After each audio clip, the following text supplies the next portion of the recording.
हर खबर पर होगी आपकी पकड़। डाउनलोड कीजिए एबीपी लाइव ऐप।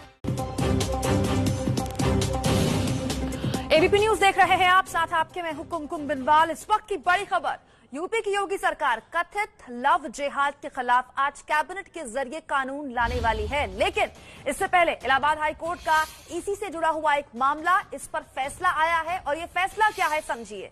इस मामले की सुनवाई करते हुए इलाहाबाद हाई कोर्ट ने कहा है कि अपनी पसंद का जीवन साथी चुनना किसी भी व्यक्ति का मौलिक अधिकार है। अलग अलग धर्म या जाति का होने की वजह से किसी को साथ रहने या शादी करने से रोका नहीं जा सकता। हाईकोर्ट ने यह भी कहा है कि सरकार, परिवार या किसी व्यक्ति को किसी के रिश्ते पर ऐतराज करने का या विरोध करने का अधिकार ही नहीं है। हाईकोर्ट ने अपने फैसले में कहा है कि दो बालिग लोगों को केवल हिंदू मुसलमान मानकर नहीं देखा जा सकता। वो दो बालिग लोग हैं, वो ऐसे लोग हैं जिनको ये मौलिक अधिकार संविधान देता है कि वो अपनी पसंद का साथी चुन सकें। देखिए, इसको इस तरह से समझिए कि आज कथित लव जिहाद मामले पर ऐसा हो सकता है कि सरकार योगी की आज एक प्रस्ताव ले आए, लेकिन ऐसे ही एक मामले में सुनवाई करते हुए हाईकोर्ट ये कह रहा है कि ये सरकार का काम नहीं है कि वो तय करे कि किसको किसके साथ रहना है। इलाहाबाद हाईकोर्ट ने अपने एक फैसले में बड़ी बातें कही है, इसे विस्तार से आपके सामने रखते हैं। दरअसल ये मामला जुड़ा है अखिलेश त्रिपाठी से।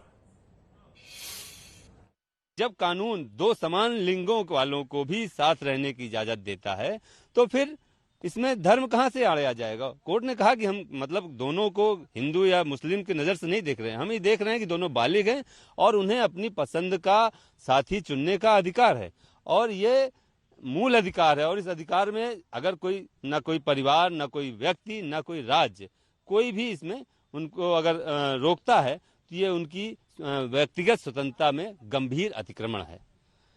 ये मुख्य मामला था। कोर्ट का यही टिप्पणी थी कि मतलब अगर उसको आप मोटे मोटे तौर पर समझें तो यही है कि हर बालिग व्यक्ति को अपने पसंद का साथी चुनने का अधिकार है।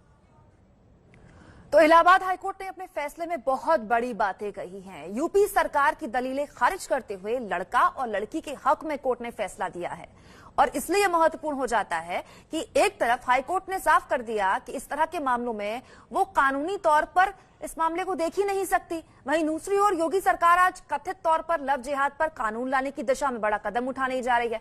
आज शाम 4:30 बजे यूपी कैबिनेट की अहम बैठक होने जा रही है, इसी में अध्यादेश पारित हो सकता है। वहीं ऐसे ही एक मामले में इलाहाबाद हाईकोर्ट ने बड़ा फैसला सुनाते हुए कहा है कि एक लड़का और एक लड़की, उन्हें यह मौलिक अधिकार है कि वो अपने मर्जी से अपना साथी चुन सकें।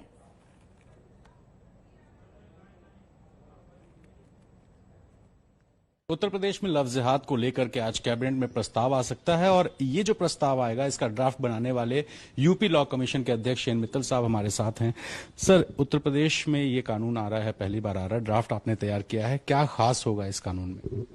देखिए, इस कानून में व्यवस्था ये है कि अगर कोई व्यक्ति लोभ से, लालच से, भय दिखा करके या कोअर्जन से, अनड्यू इन्फ्लुएंस से या मिस रिप्रेजेंटेशन से कोई भी धर्मांतरण कराता है या करता है तो वो पूरी तरीके से अवैध होगा और वो दंडनीय भी होगा। इसमें ये भी व्यवस्था है कि अगर ऐसा कोई धर्मांतरण जो अवैध है तो उसमें 3 साल तक की सजा का प्राविधान है, न्यूनतम 1 साल तक की सजा का प्राविधान है। और अगर धर्मांतरित होने वाला व्यक्ति अवयस्क है या अनुसूचित जाति जनजाति का सदस्य है तो ऐसे मामलों में 7 साल तक की सजा का प्राविधान है। और अगर सामूहिक धर्म परिवर्तन कराया गया है तो उसमें 10 साल तक की सजा का प्राविधान है। और इसमें मुख्य बात यह है कि जो पीड़ित पक्ष है, यानी लड़का या लड़की और उसके माता पिता, उसके भाई बहन और कोई व्यक्ति जो उससे शादी से संबंधित है या उसके अडॉप्शन से संबंधित है या ब्लड रिलेशन है, केवल वही व्यक्ति इस बारे में शिकायत कर सकता है। अन्य किसी व्यक्ति को, किसी सामाजिक संस्था को, किसी राजनीतिक संस्था को इस बारे में कोई विवाद करने का कोई अधिकार प्रदान नहीं किया गया है। तो सर, ये जो आपने बताया शिकायत, तो शिकायत मान लीजिए कि मैं अगर पीड़ित हूं लेकिन मैंने शिकायत नहीं की, मेरे परिवार ने की, तो मेरे परिवार की शिकायत को कंसिडर करके जांच शुरू होगी और उस पर सजा हो सकती है? नहीं, निश्चित रूप से आपकी शिकायत पर जांच शुरू हो सकती है, परंतु जो लड़का या लड़की जिसने या जो भी व्यक्ति है जिसने धर्म परिवर्तन किया है वो अगर न्यायालय में ये कह देता है कि उसने ये धर्म परिवर्तन स्वेच्छा से किया है, किसी दबाव से नहीं किया है, ये भार उसके ऊपर होगा जो पीड़ित व्यक्ति है। ये भार उसके ऊपर होगा सिद्ध करने का कि उसने ये जो धर्म परिवर्तन किया है वो केवल शादी करने के लिए नहीं किया है या धर्म परिवर्तन केवल धर्म परिवर्तन के लिए नहीं किया है। तो ऐसे मामलों में फिर न्यायालय उस बात पर विचार करेगी, क्योंकि सबसे अहम साक्ष्य जो है वो पीड़ित पक्ष का ही है। अगर पीड़ित पक्ष ये कहता है कि हाँ मुझे डराया गया, धमकाया गया, जैसा कि आप लोग रोज मीडिया में देख रहे हैं कि लड़की कैमरा के सामने आती है कि ऐसा मुझे जो है डराया गया, धमकाया गया, धर्म परिवर्तन करने के लिए बाध्य किया गया, मुझे ब्लैकमेल किया गया या मेरे वीडियो बना करके उसको अपलोड करने की धमकी दी गई, तो ऐसे मामलों में पीड़ित का जो बयान होगा वो सर्वोपरि होगा।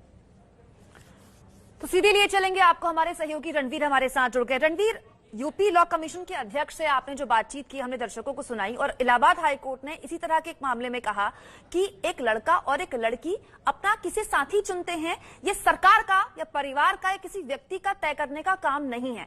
लेकिन अगर हम गौर से इस ड्राफ्ट को देखें जो अभी टेंटेटिव ही माना जा रहा है, बात जो इलाहाबाद हाईकोर्ट ने कही और इस ड्राफ्ट में है वो तो लगभग एक ही है। बात यहां पर जबरदस्ती या धोखे से धर्मांतरण की है। अपनी मर्जी से साथी चुनना या अपनी मर्जी से शादी से तो किसी को कोई एतराज ही नहीं।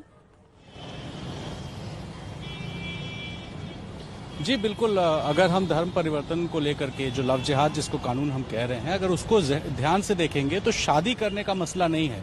लोभ या लालच देके शादी करना, यानी कि धर्म परिवर्तन के लिए शादी या शादी के लिए धर्म परिवर्तन, इन दोनों को गलत माना गया है। यानी कि कौन लड़का किस लड़की से शादी करता है ये उन लड़का लड़की का अधिकार होगा, लेकिन धर्म परिवर्तन कानून जो है एक बिल्कुल अलग चीज है।